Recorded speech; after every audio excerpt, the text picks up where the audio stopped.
What's going on, everyone? Got a 2022 BMW X3. I'm going to show you how to get to the service menu to reset some of the service items like oil change and brakes and things like that. Okay, I have the car running right now, and what you're going to want to do is go ahead and turn it off.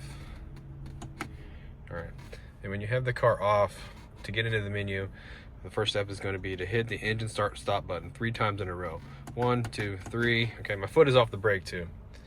All right, go ahead and tell me right now I have a service overdue, and that's what I'm trying to reset right now. All right, and we know we have it in the right mode when you still have the check engine light is still on. Okay, so the car's not running or anything like that. All right, now you're gonna want to go over to the BC button, and you're gonna hit the BC button. All right, and what you want to do is you want to set it up on your odometer trip menu. All right, I just passed it. All right, so this is what it looks like with the X3. All right, this thing has 42,000 miles and 0 on the trip right now.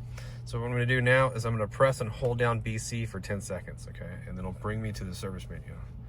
So it is going to take 10 seconds. So we're just waiting. We're about halfway there. All right, so vehicle check, okay, it says reset possible, and that's what's giving me the indicator that I need to reset something. So I'm gonna go ahead and select that one using the BC button. So what I'm gonna do is I'm gonna press and hold the BC button for like 3 seconds. 1, 2, 3, I'm gonna let go. It's asking me if I wanna reset. Press and hold it down for another 3 seconds. 1, 2, 3. I'm gonna let go, and it says reset in progress, okay? All right. So my indicator that's telling me I need something reset should be gone. With your car, it's usually like the oil change, so, but it's not with this one. But that's how you would get to it. It's in that menu there. Hope the video was helpful, and if it was, I'd appreciate it if you'd like and subscribe. Drop me a comment.